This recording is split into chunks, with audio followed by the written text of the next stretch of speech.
You're not afraid about death? No. In fact, I almost feel good at the approach of death. Why? You have a nice wife. All that's okay. But you see, as you live many years, things take on a repeat. Is that ended? Are you ended? No, it's okay. Things take on a repeat. You understand? You keep seeing the same thing over and over again. The same substance, the same action, the same reaction. So you get a little bit tired of life. So as death comes, you almost say, okay, baby, it's time, it's good. So I know I have very little fear of death. In fact, I almost welcome it. Did you ever read Malcolm Lowry's Under the Volcano? Yeah, I did, and I yawned myself to shit. Why? Why? Because, like any other writer, there's no pace, there's no quickness in his lines. There's no life, there's no sunlight.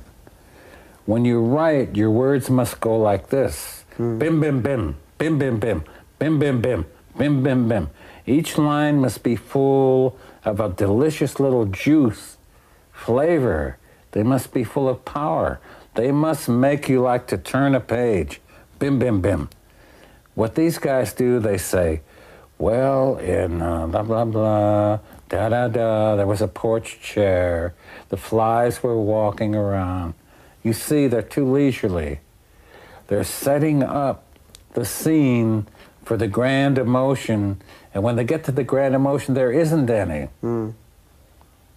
This is a different age. It's the atomic age. Each line must have its own power, its own feeling, its own juice, its own flavor. Writing must never be boring. It must not bore the reader, the writer. It must not bore anybody. You have to have juice in each line, don't you see?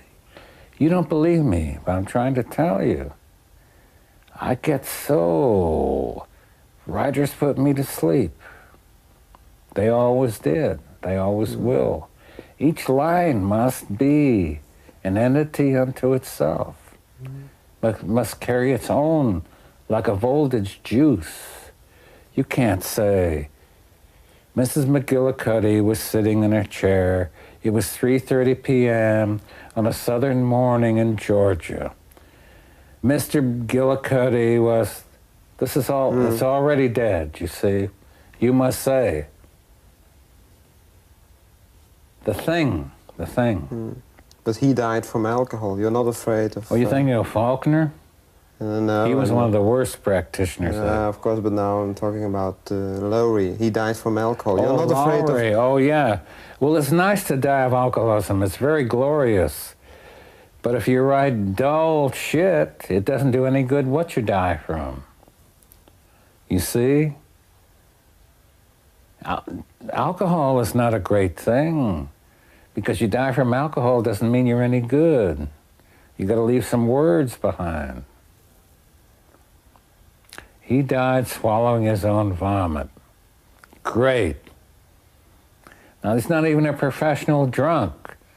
When I really have a big drunk, I put my head on the side of the mattress and let it like this, so if I vomit, it's just gonna go to the floor. This man's not even a fucking professional drunk. Besides that, it's bad, dull writing. Next question. For Christ's sake, do you have another question? Drink some more scotch, motherfucker. It'll cheer you up. Enjoy yourself, man. Forget there's an interview. I like you as a person, by the way. My buddy, the Dutch interviewer from Belgium. We're tough men together through the horrors of life.